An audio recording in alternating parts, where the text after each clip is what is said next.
So, good morning, good afternoon, dear students. Yeah. No, sir. mm. So, we have to discuss what are those six factors and what are the functions of those six factors. For that, I told you that the verbal structure of your message depends primarily on the predominant function. Okay. Then, the verbal structure of a message depends primarily on the predominant function. Okay, so here the orientation toward the context. Okay, first we select context. The orientation toward the context, briefly the so-called referential, denotative, cognitive function in a particular context. Okay, we can find this context as a referential or a denotative or a cognitive function, right? So here we can understand that the orientation toward addresser, is called emotive, okay, emotive function. Okay, so what is this context and what its function is? What its function is, that is referential. Okay, in the context only we can get the exact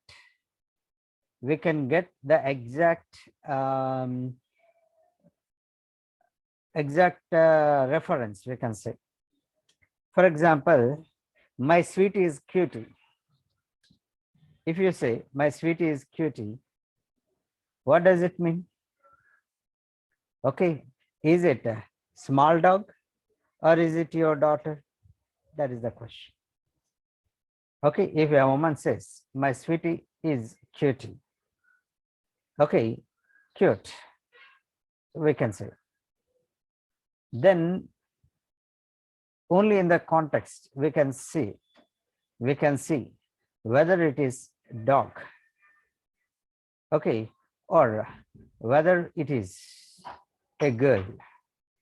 Okay, so the context has the referential function.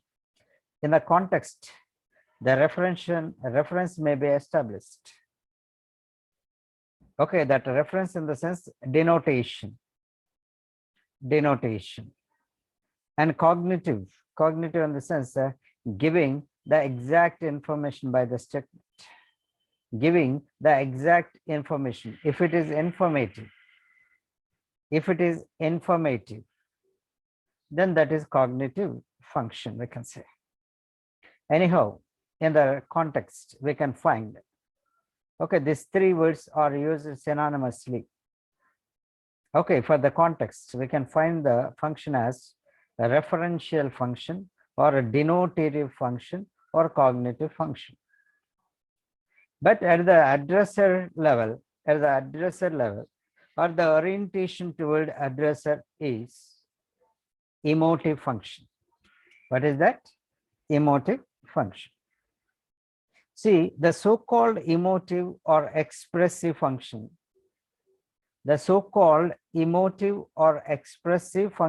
of the addressor, focused on the addressor, okay, aims a direct expression of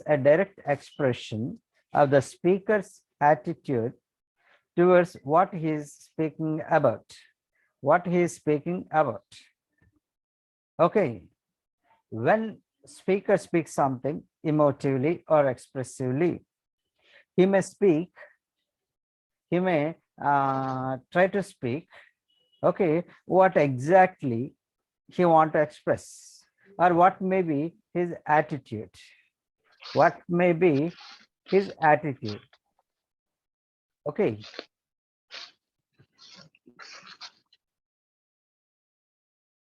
So the speaker's attitude toward what he is speaking about.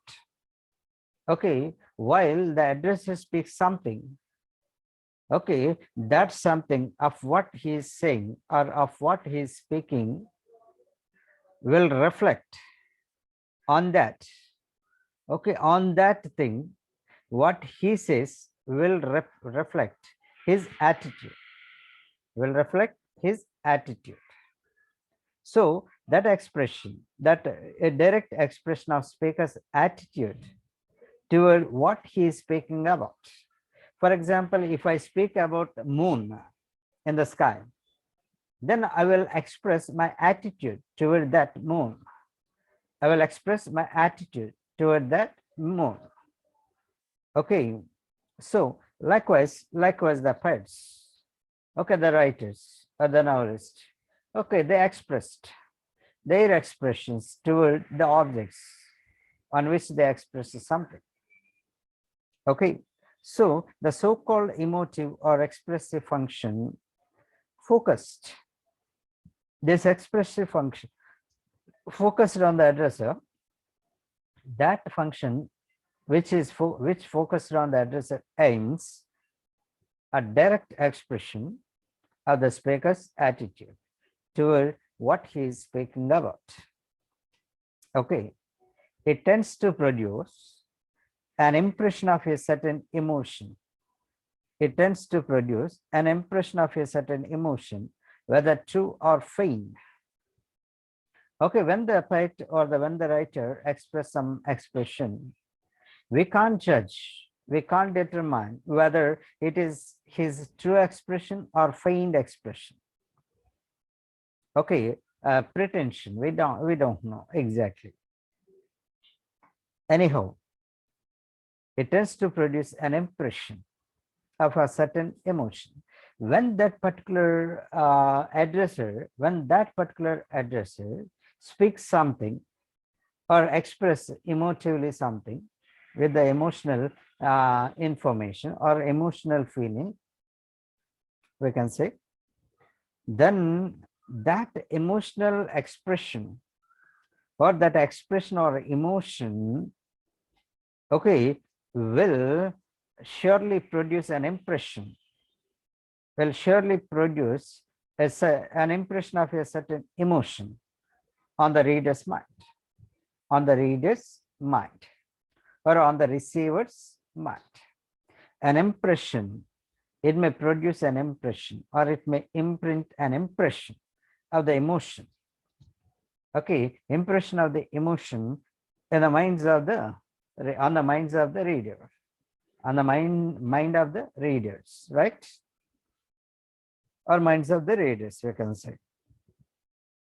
So here, therefore, the term emotive, which is launched and advocated by Marty, the term emotive, which is launched and advocated by Marty, has proved to be preferable to emotional, have proved to be preferable to emotional. Okay, instead of the word emotive, okay, it was proved to be, okay, emotional. The word emotional is preferable. Okay, so we can say emotive in terms, we can say emotive function in terms of emotions. Emotive function we can explain in terms of emotions, right? So they differ. What differ? Those emotions differ, or that emotive function differ from the means of referential language. Surely this emotive function is different from referential function. This emotive function is surely different from referential function. Wow. Wow. Okay, have you passed? Have you passed? Okay, that expression Have you passed? That expression will convey some emotion, will convey some surprise in that statement. In general statement, it is informative that she has passed or he has passed. That's it. But along with that information, okay, here it is passing. Okay, that statement is conveying an emotion or a surprise, a sense of surprise, right? Likewise, surely, this emotive function or emotive language, or the language which has emotive function, okay, differs from the means of referential language, both by their sound pattern, and by their syntactic role, by their sound pattern and by their syntactic role. Okay, you see here, this word, this difference can be identified by the sound pattern,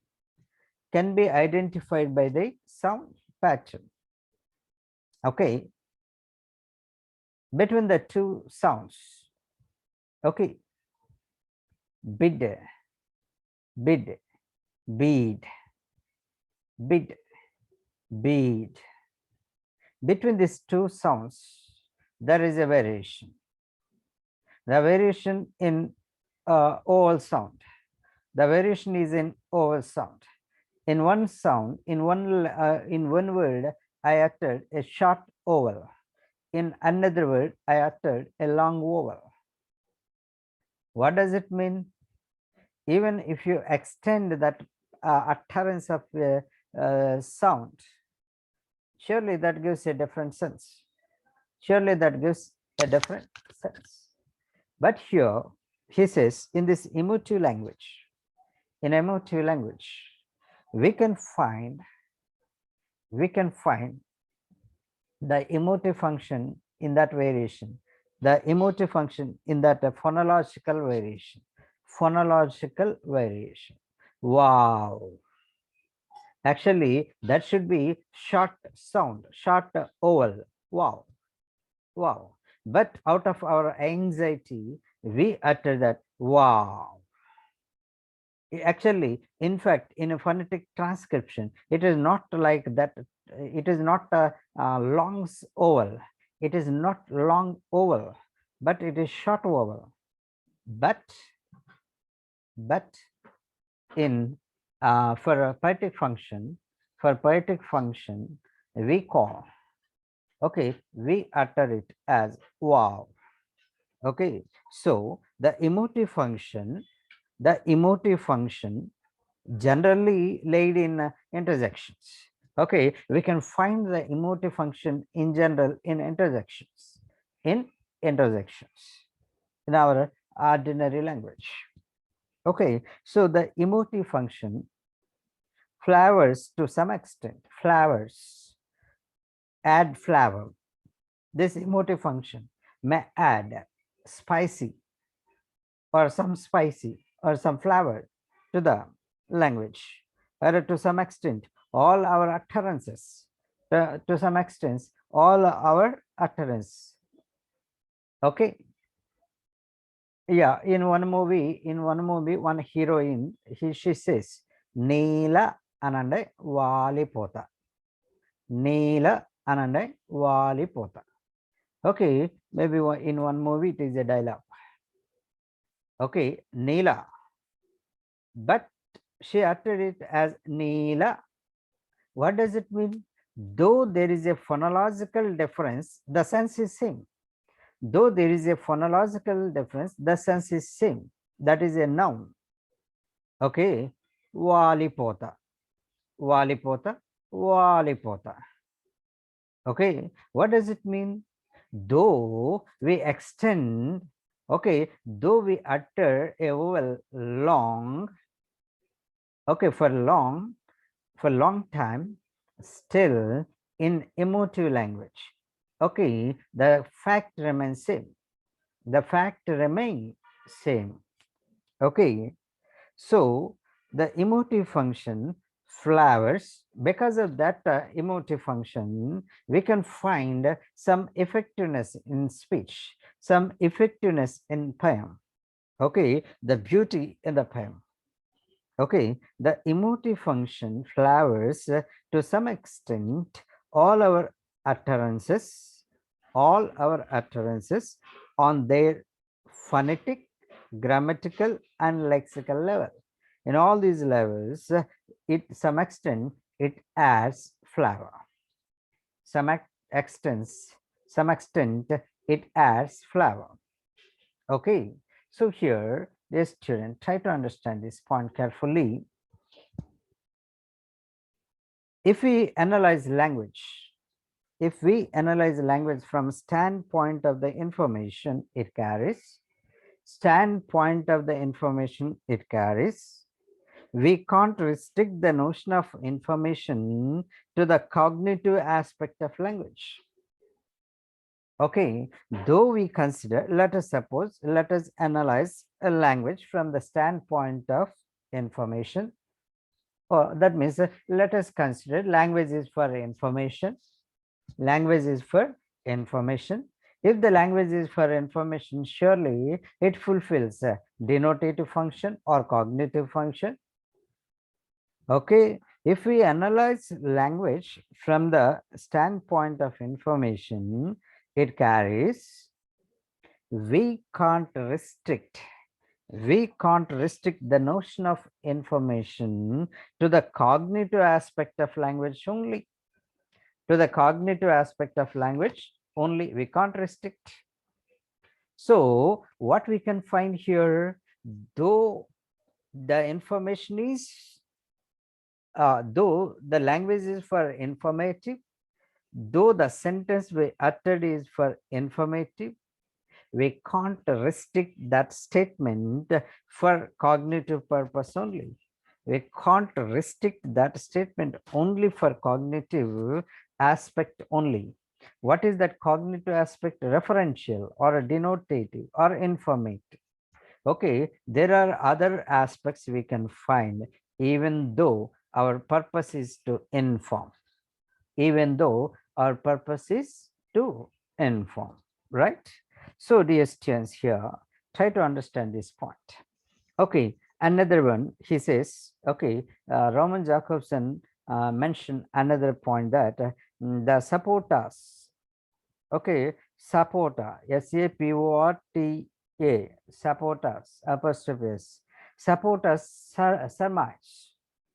surmise means a statement, okay, presenting as a truth, presenting as a truth without proof, right? So supporters surmise that emotive difference is a non-linguistic feature. Okay, he says that emotive function is non-linguistic feature. Okay, so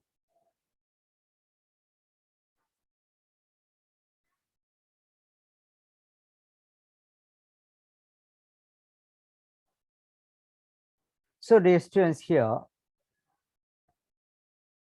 the emotive difference is a non-linguistic feature. He says it is a non-linguistic feature attributing to the delivery of the message, not to the message. He said that, of course, even it seems true, but there is no proof. He says that it is not in the message, that emotive function is not in the message, but it is in the mode of delivery. How we utter, in that utterance there is emotive. In fact, there is no emotive function in message. This is supporters surmise. Okay, sometimes even it seems so. Okay, but when the writer presents something on paper, when the writer presents something on paper, how can he how can he produce that poetic effect if it is completely on the delivery? If this poetic function is related to, or if this poetic function is of only the mode of delivery of the message, the mode of the delivery of the message, then what about the written form of information? What about the written form of literary art? Okay, most of the literary art is available on paper. Most of the literary art is available on paper. Then what about this? What about that written form? How we can find? In that we do not deliver orally. We do not deliver orally. Then what is that? Okay, so this is the question. He says that Roman Jacobson says that surmise, that statement reduces, arbitrarily reduces the informational capacity of messages, the informational capacity of messages. Okay, so on informational messages, capacity of informational capacity of message. Okay, only if it is only in the utterance, if there is a poetic function, if there is poetic function in all oral utterances, in all oral utterances, then the informative capability of the message, the informative capacity of the message be reduced, okay. By believing that statement, we are reducing the capacity of message as informative. Okay, so that means if you focus on emotive form, if you focus on only the delivery of the message, then you do not understand what is that message. You do not find what is that message, what is there in that message. That is the problem here. Okay, so dear students, we discussed two functions of the two factors. One is context. The function of the context is referential, denotative, or cognitive. Now we saw another function, another function of the factor, addresser. Okay, this addresser fulfills, okay, has a this addresser has a function, or performs a function, that is emotive function, just we discussed. The next one is the orientation toward addressee, the orientation toward addressee, or that is receiver. That function is called conative function. That function is called conative function. What is conation? What is this conative? The mental capacity to perform something. The mental capacity to perform something. Okay, so the mental faculty of purpose or idea or will to do something or to perform something. So at the addressee level, okay, as addresser as a function, addresser as a factor has a function, that is a conative function. That is conative function. But this conative function finds its purest grammatical expression in the vocative and imperative, in the vocative and imperative, which is syntactically, morphologically, and often even phonemically deviate from other nominal and verbal categories. Okay, for example, all the students should read well. If I say all the students should read well. If I say that statement to you, dear students, you simply understand that it is a general statement for all the students. Okay, only some of you may take it serious and may try to be conscious. Okay, but here, if I directly address one by one, if I directly address you one by one, then you will be very mindful. You will be very mindful. Okay, likewise, he says, the cognitive function finds its purest grammatical expression in the vocative and imperative in case of vocative statement. What is vocative?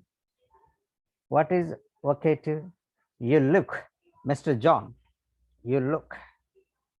Okay, directly addressing that man, I can say, you look. But in vocative sentences, we mention his name to address. We mention his name to address. You look, Mr. John. Okay, that is vocative. And another one, imperative. Go, directly saying, go and bring me a glass of water. Okay, can anybody bring me a glass of water? That is a general question, request. But if you command anyone, go and bring me water, bring me a glass of water, then they may respond. Okay, when this cognitive function may be fulfilled, okay, it may be, it finds its purest grammatical expression in the vocative and imperative, which is syntactically, morphologically, and often even phonemically deviate from other nominal and verbal categories. Okay, surely. Anyone is requested to provide water for me. That is a general statement. That is not commanding. If you say like that, the receiver may not act, may not respond, may not be ready to respond or to work. But if you order, like imperative sentences, using imperative sentences, if you order, then he will respond. Okay, the orientation toward the addressee, the cognitive function finds its purest grammatical expression, the purest grammatical expression in the vocative and imperative, in the vocative and imperative, which syntactically or morphologically and often even phonemically deviate from other normal and nominal and verbal categories,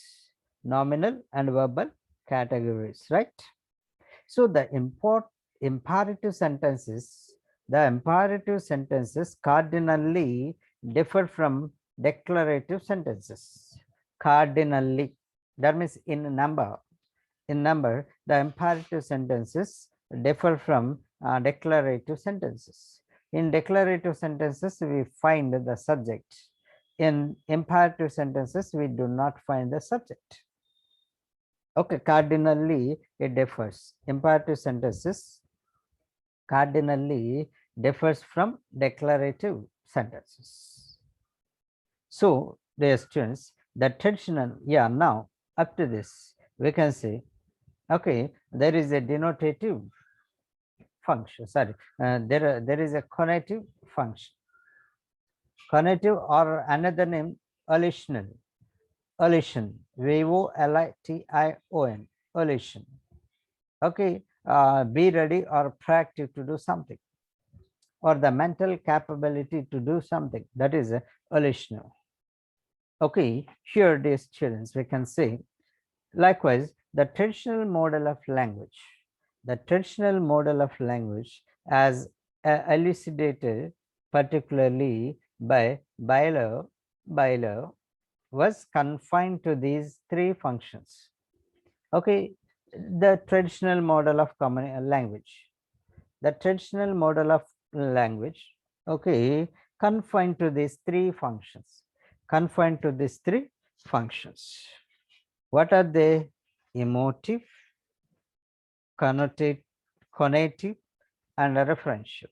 Emotive, addresser level, and a connotative, addressee level, and this referential, that is at the context level. Three functions we could find,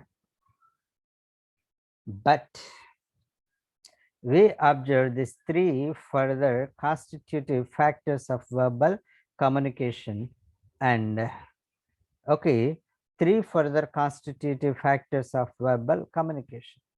We can observe further three constitutive factors of verbal communication other than these three. Emotive, connotative, and referential. Other than these three, we can find. So, three corresponding functions of language. We can say.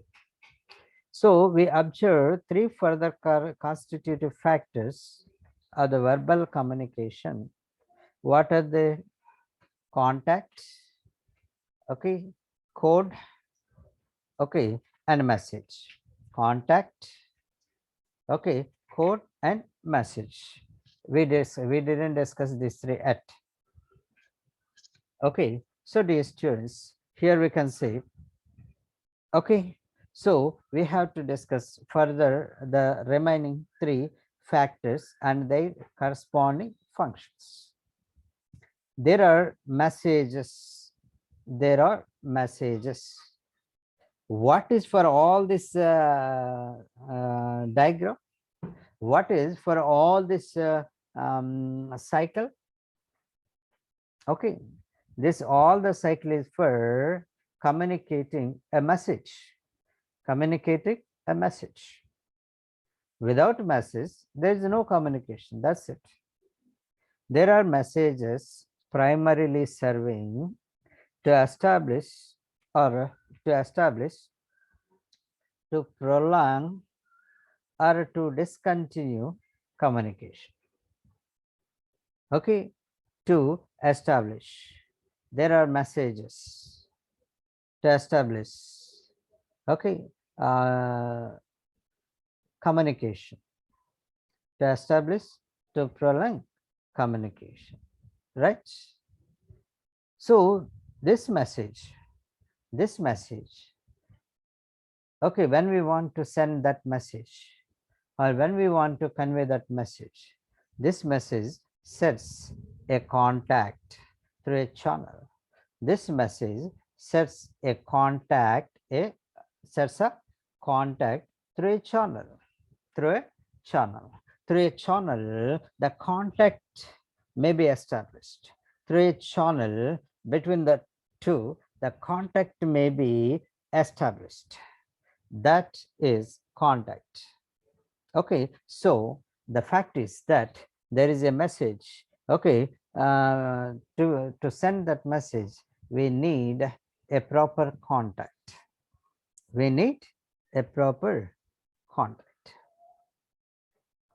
Okay, so this factor that is contact has a pathic function, pathic function. What is that pathic? Simply try to understand this word. Pathic is related to language.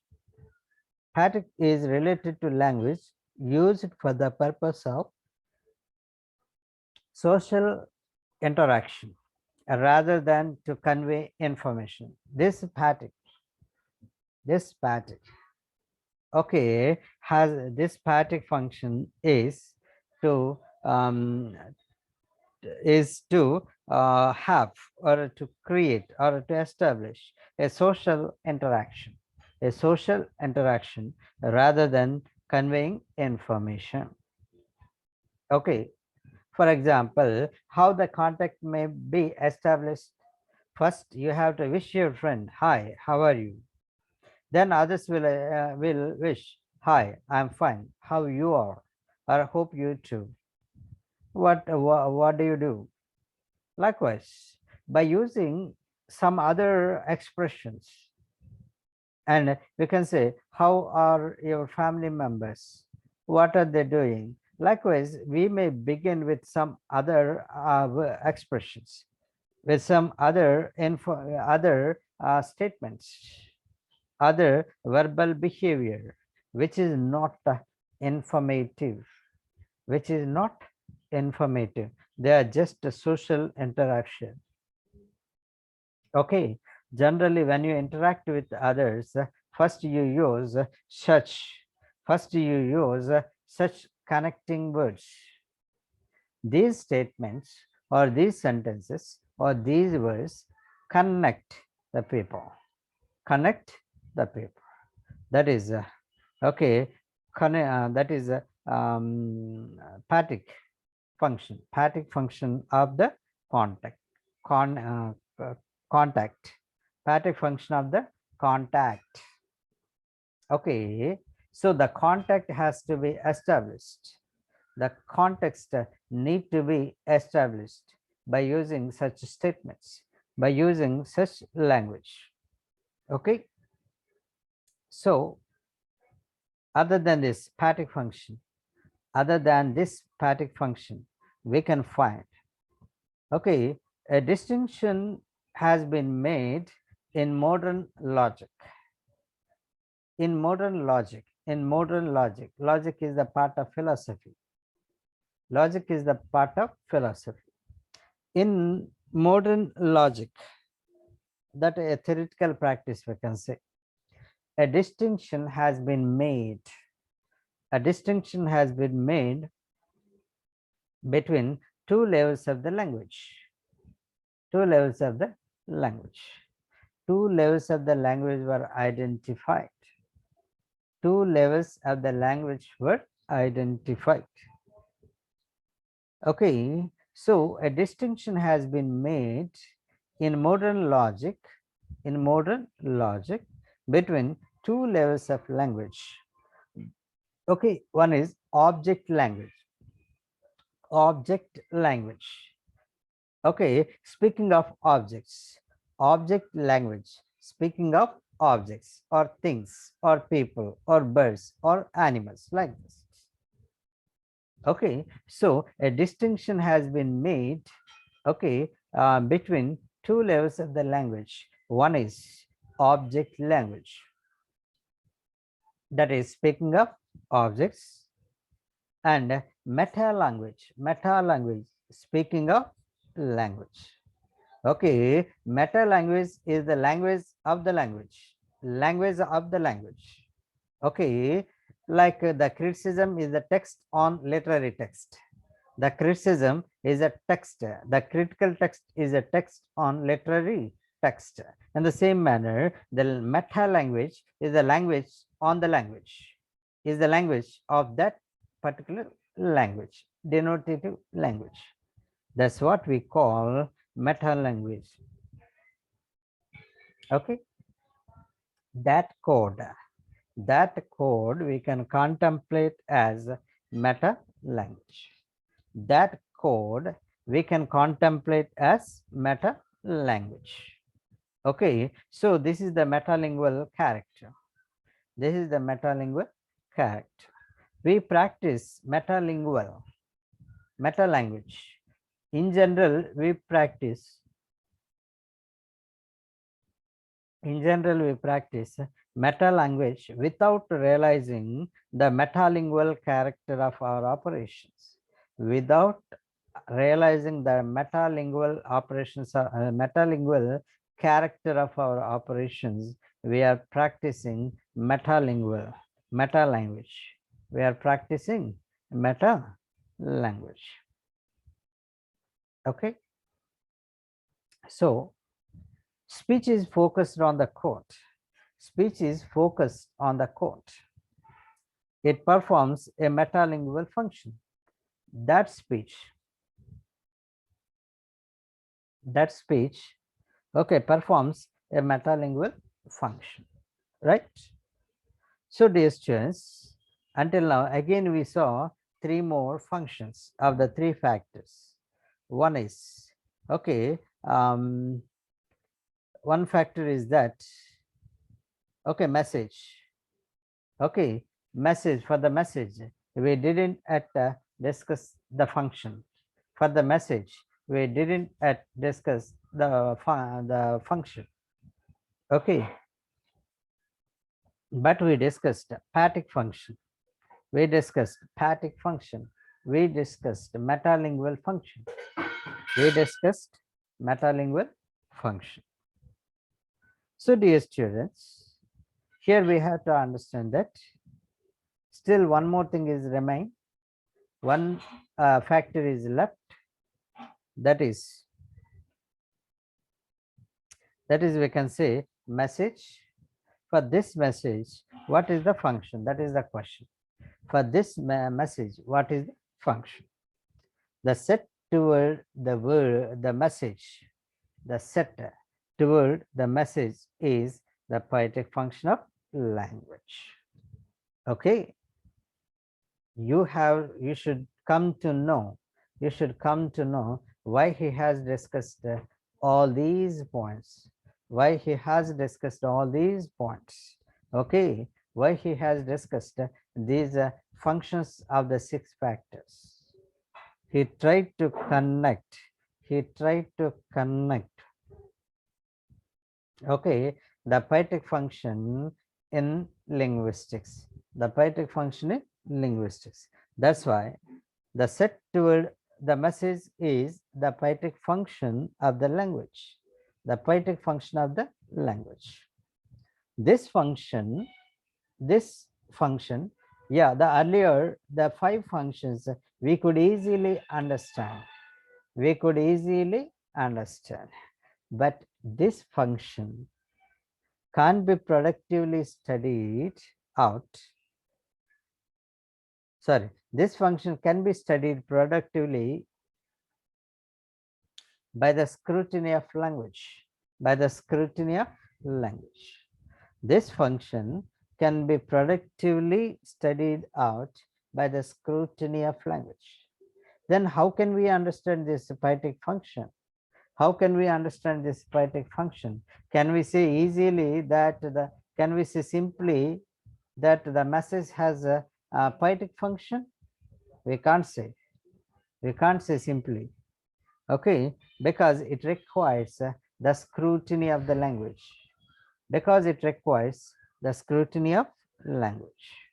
okay, this function can be productively studied out by the scrutiny of language. Now this scrutiny of language requires, okay, a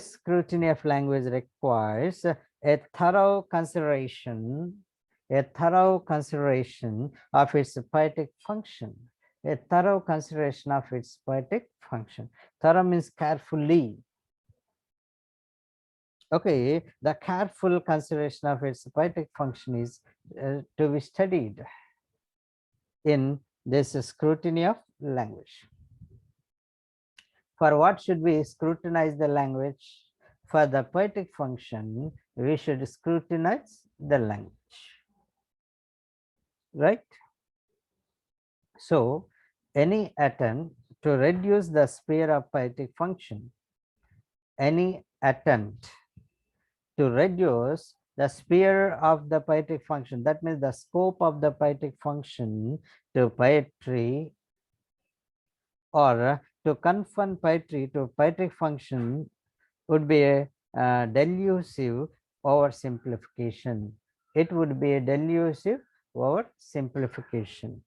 What is that? 2 points he presented. One is to reduce the sphere of the poetic function to poetry. Okay, to reduce the scope of the poetic function to the poetry, sorry, the scope of the poetic function to poetry, or to confine poetry to poetic function would be a delusive oversimplification. It is a delusive oversimplification. It is a overstatement, we can say. What is that? What shouldn't we say? What shouldn't we say? Okay, to the reduction of the scope of poetic function to poetry. Okay, the poetic function is the poetic function does not belong only to poetry. The poetic function does not belong only to the poetry. It belongs to other things also. It belongs to other areas also. Other areas also. At the same time, even we should not confine the poetry. We should not confine the poetry to poetic function. Would be a delusive oversimplification. Okay, we should not confine poetry to poetic function. In the poetry, we can find many things. Okay, not only the poetic function we can find many things in a poem. We can find many things in a poem. Okay, poetic function is not the sole function of verbal art. Poetic function is not the sole function of the verbal art. Okay, so even in the verbal art, that is in the literature, or in the literary art. Okay, poetic function is not the sole function. What does it mean? There is not only the not only the poetic function in the verbal art, but other functions also there. Other functions also there. So then what is this? What is this fact? The poetic function is not the sole function of the verbal art, but only its dominant determining function.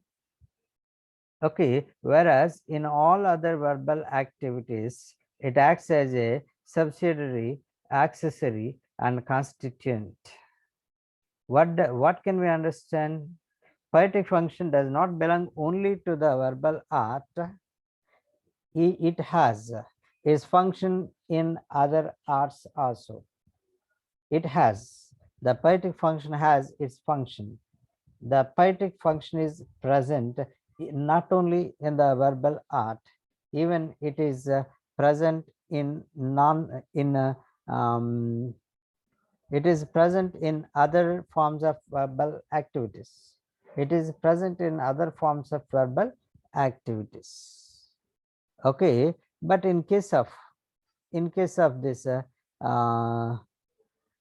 poetic function, okay, only its dominant determining function, whereas in all other verbal activities it acts as a subsidiary. Okay, in other verbal activities it acts as a subsidiary or accessory or secondary or constituent. Okay, but in poetry the poetic function is dominant. In poetry, the poetic function is dominant. That's why most of the time we used to conclude that the poetry has the poetic function. In fact, not only this poetry, even in other verbal activities, we can find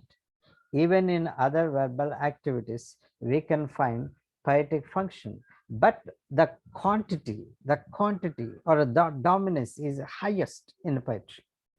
The dominance of poetic function is highest in poetry, but in other areas, okay, in other areas Okay, in other activities, we can find that this poetic function is secondary. This poetic function is subsidiary or secondary or accessory constituent. Okay, this is how we can say. Okay, hence when dealing with the poetic function, hence hence when dealing with the poetic function, linguist can't limit itself to the field of poetry. Okay, if the poet wants to study the poetic function, if the poetic wants to study the poetic function, we can say that the linguist should not limit himself. The linguist should not limit himself to study the field of poetry. He has to, okay, he has to extend, he has to find that poetic function even in other verbal arts, even in other forms of arts. This is how we can say, dear students, we can find, okay, there's 6 functions. These 6 functions of the 6 factors, the 6 functions of the 6 factors, okay, such as, okay, at the addressor level, okay, emotive function, at the addressee level, conative function, at the message, poetic function, at the context, referential function, and at this con at the context, okay, at the context, referential function, at the contact, poetic function, at the code, metalingual function, right? Metalingual function. Now we have to scrutinize carefully the poetic function. We can't state the poetic function as simple as other functions of the factors, other functions of the factors. That's why, dear students, okay, we should not, okay, limit, or we should not reduce the scope of poetic function to poetry. We should go beyond the poetry and we should find the poetic function in other arts. At the same time, we should not confine poetry to poetic function only. Within the poetry, there are other functions like this, what we discussed now. Okay, so even the linguist should not confine himself, okay, should not limit himself to the field of poetry to study the poetic function. He has to go beyond that poetry and he has to find the poetic function in other arts also. Okay, for today, this up to the with this, I would like to conclude this class. Thank you, one and all.